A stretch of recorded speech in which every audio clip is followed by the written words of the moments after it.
Bonjour à 45 jours des premières régates de la 35e. Commençons à Auckland où les Kiwis chargent leur bateau avec dans l'ordre l'aile, la poutre, la coque tribord, les foils et les safrans, la coque bâbord, le tender, la poutre avant, les systèmes et les voiles et hop, on ferme direction les Bermudes. Les Bermudes où avant de vous montrer quelques belles figures, je vous parlerai bien de foils, les foils dont le yaw est fixé avant de naviguer, dont le tilt et le cant seraient en navigation et qui dit foil dit moment de redressement. Voici un AC 50 pieds vu de derrière avec un foil en C, shape de la coupe d'avant. Le vent pousse sur l'aile, le poids de l'équipage s'oppose à cette force, à la distance du point de contact sur l'eau. Un moment de redressement, c'est une distance par une force, ce sont des tonnes mètres. Ces foils en C sont vraiment instables et cela se termine souvent sur la tranche. Donc on met des foils en T pour augmenter la stabilité et aussi la distance, donc le moment de redressement. Aujourd'hui, toutes les équipes utilisent des formes en crochet pour leur foil. La limite étant donnée par la position du foil le relevé, la jauge imposant que rien ne dépasse du bateau. C'est une façon d'augmenter le moment de redressement sur des bateaux où tout est monotype, sauf les appendices et le volet arrière de l'aile. Et ça marche, surtout avec un peu de cante qui se fait au détriment de la stabilité. Stabilité qui se gère alors avec les réglages du camber de l'aile et surtout le traveler. Et il y a les elevators, c'est le nom donné aux ailettes de safran que l'on peut tilter en régate. Regardons Oracle naviguer, c'est juste beau. Stop juste avant le jibe. On voit les élévateurs au bas des safrans, on voit Zanardi comme invité derrière Spitil. Devant Spitil, plus de winch, tout est hydraulique pour ce que l'on appelle l'écoute, mais qui est en fait la barre d'écoute. Et la forme montée des foils, assez court, de gros temps. Les équipes n'ont droit qu'à 2 paires de foils et pas le droit de les modifier de plus de 30%. En fait, c'est simple. Je tilte mon safran sous le vent, comme ça la coque décolle. Je stabilise avec le cant de mon foil sous le vent. Je tilte dans l'autre sens mon safran au vent pour abaisser la coque et mettre du moment de redressement. J'ai droit jusqu'à 3 degrés de rudder differential et je régule avec mon traveler de l'aile. Regardez le tableau de commande hydraulique d'Oracle pour le wincher de devant.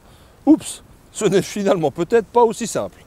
Et voici en action sur l'eau la preuve par 4 et non par 3 de cette complexité. Commençons par 1. Artemis. Le 5 avril, AC50 de course en maintenance, Artemis sort son T3 pour essayer sa nouvelle L.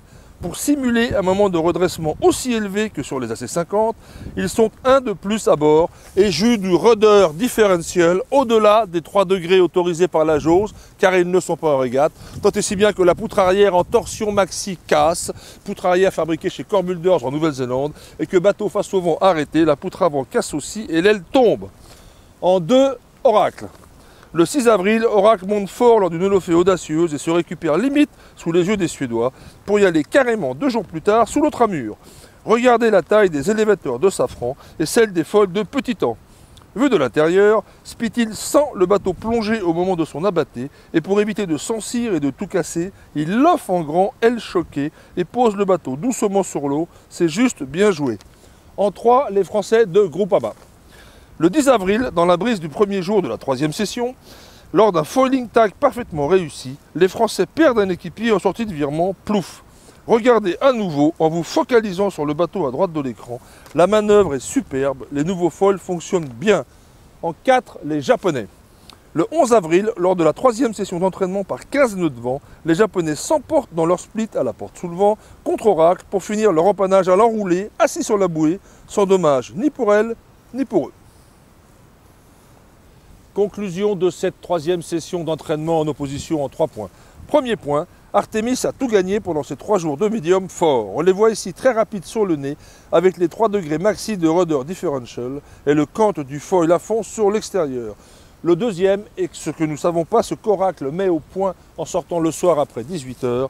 Et le troisième est que finalement, si on a vu de belles figures dans le Great Sound, c'est que ces bateaux naviguent à la limite qu'il faut savoir franchir avant les régates si vous voulez vraiment les gagner. Bonne semaine et bonne chance.